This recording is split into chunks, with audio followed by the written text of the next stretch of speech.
Hi everybody, Carlin here, and I have another glaze firing.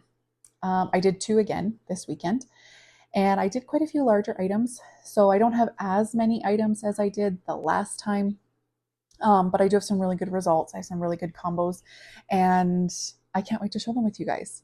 I will be sharing my firing schedule at the end of the video, so if you want to see that, stick around. Yeah, but let's get to showing you guys what I took out of the kiln this week. So first we have some Trinket dishes again. I decided that I'm going to use these almost like my test tiles instead of test tiles because they're functional, they're not wasteful, they don't take up space, and they're really cute. Um, so this is Autumn um, Autumn Purple by Spectrum, and then Mako's Sand and Sea on the inside. Um, it's really pretty. It has a lot of different movement. I'll definitely be putting these on a mug to see if we can get the same type of movement.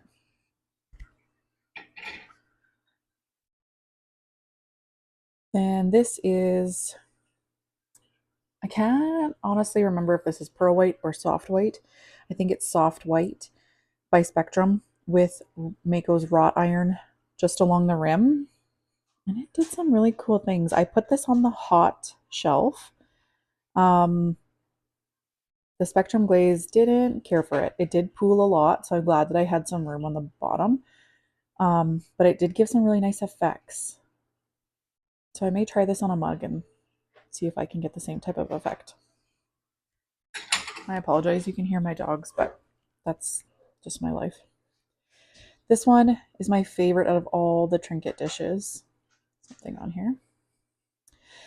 It is pearl white as the base, and then I did amaryllis on the inside. Mako's amaryllis. It's really pretty. It's really soft and pretty, and all the different colors that are in amaryllis just did really pretty things.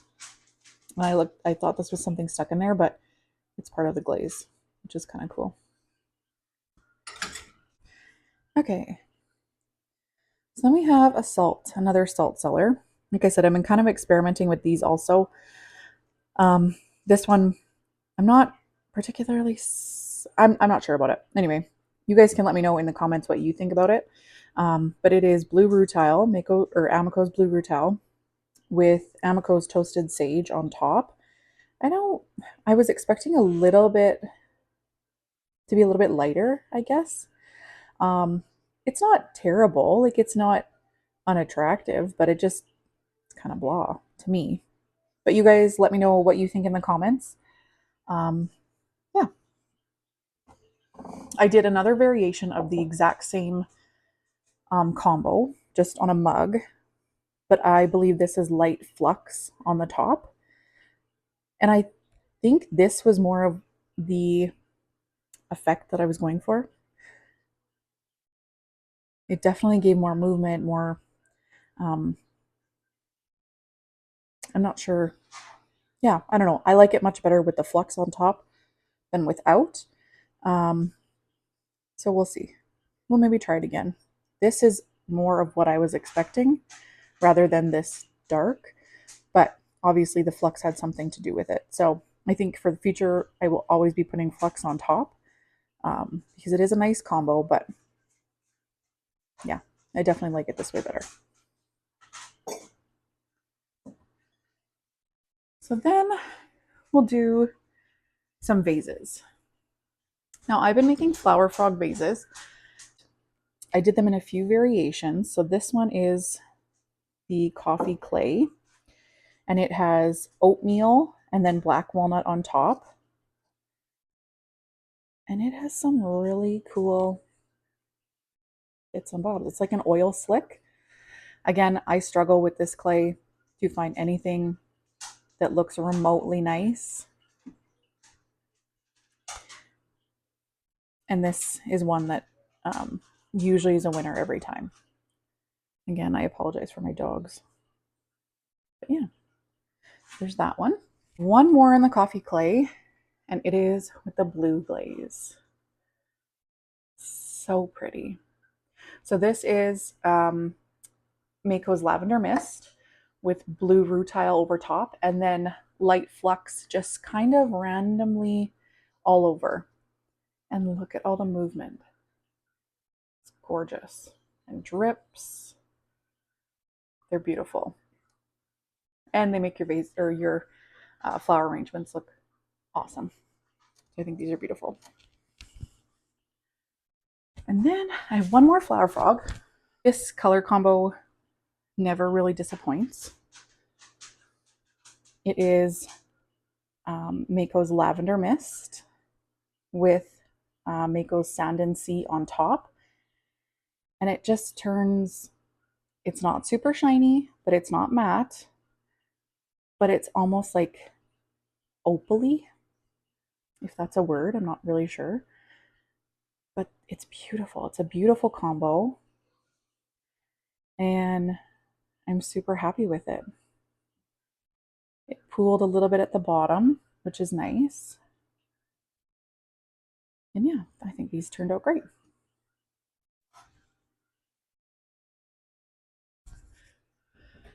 Okay, so now we will do some cups. These turned out amazing. There's some more small drinking cups. And they turned out beautiful.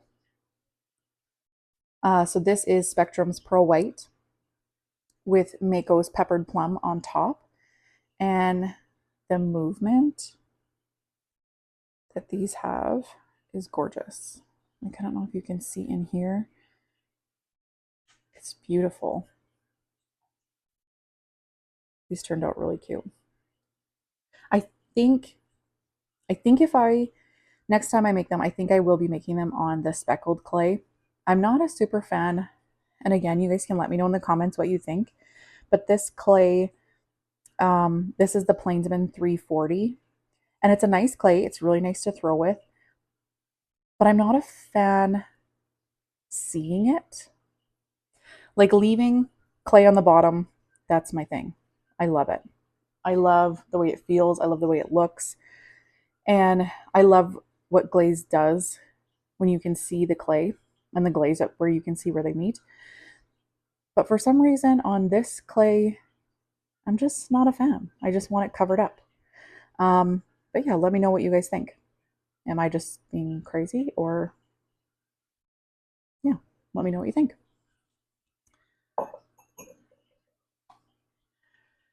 So then this mug, I didn't have a match for this mug.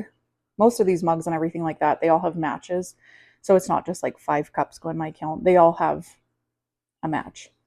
But yeah, this is similar to the mugs that I threw last week, or that I put in the kiln last week. And I think I like this one better. I think I like when the brown is a little bit higher up so that you get more of that definition right in the middle of your cup. But yeah, I really like this combo. Again, it's black walnut with Spectrum soft white. And it definitely doesn't like to be super, Spectrum glazes I find really don't like being super hot. And the top of my kiln max gets to about a 5.5. So it works perfect.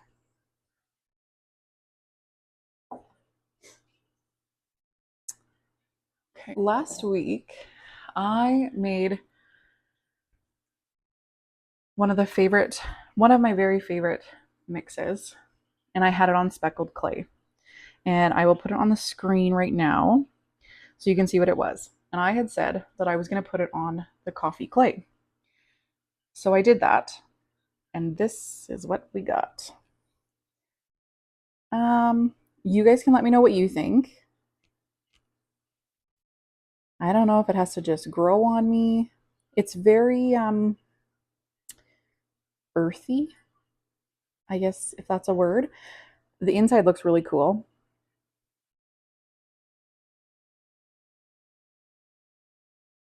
It's a very earthy, I'm going to call that earthy glaze. But it's black walnut with sand and sea on top. I don't hate it. But let me know what you guys think. Is it a winner or is it a dud? Still the glossy mirror finish. Um, I just don't know what to think. There's still the really nice pooling that it does. It pulled nice from the rim. I really like how the rim looks. I don't know. Let me know what you guys think.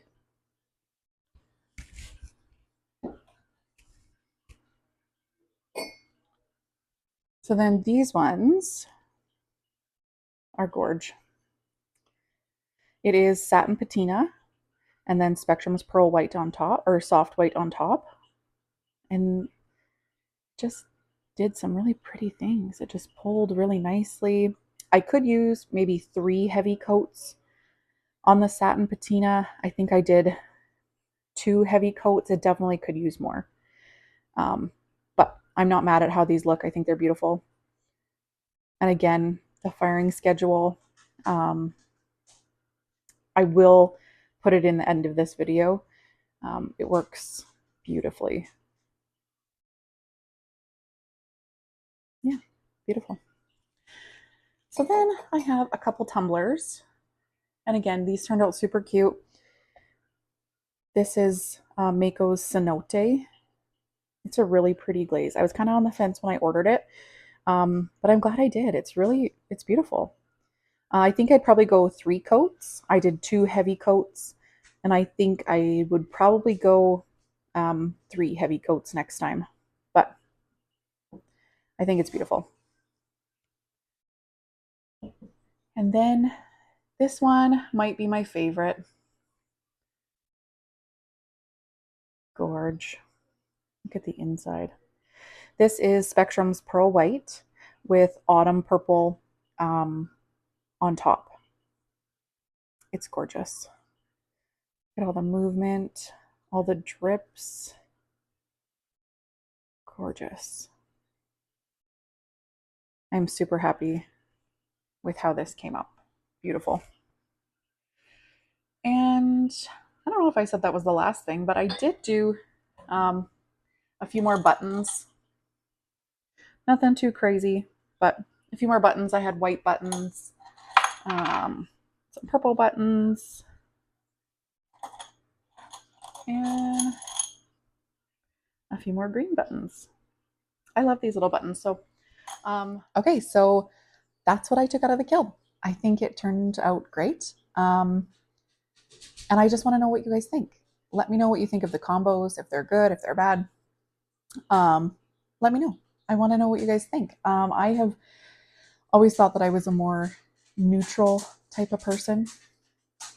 Down with the dogs. Always. I can. Always. I always thought I was a more neutral person when it came to pottery. But the more and more that I experiment, the more that I find glazes, the more that I do my own stuff, I am leaning more towards color. I love it. I think the brightness is great. And no shade to anybody who does neutral pottery. You make gorgeous things. But I think my vibe is more color. And I'm really shocked by that, to be perfectly honest. But yeah, I'm really excited about it. And I did promise that I would share my firing schedule. So if you want to pause, here it is. And write it down because it's great. It works great. I have had very little, I've had no flaws since I started it. I'm not saying that I'm not going to ever have flaws, but I've had very little. And I've pretty much eliminated my blisters. I used to get quite a few blisters. I don't have any of those anymore. And pinholing, I don't have that either. I do still get the occasional thing that crazes, but I believe that that is because of the different glazes that I use with the clays that I use. So I've just been trying different things with different types of clay that I use to see if I can get different results and to maybe eliminate the crazing too. But I don't believe that crazing is due to firing. I think that that's glazes and clays mixing together. Anyway, that's what I have for this week. If you have enjoyed watching my content, please consider liking and subscribing. And yeah, I will see you guys in the next video. Thanks. Bye.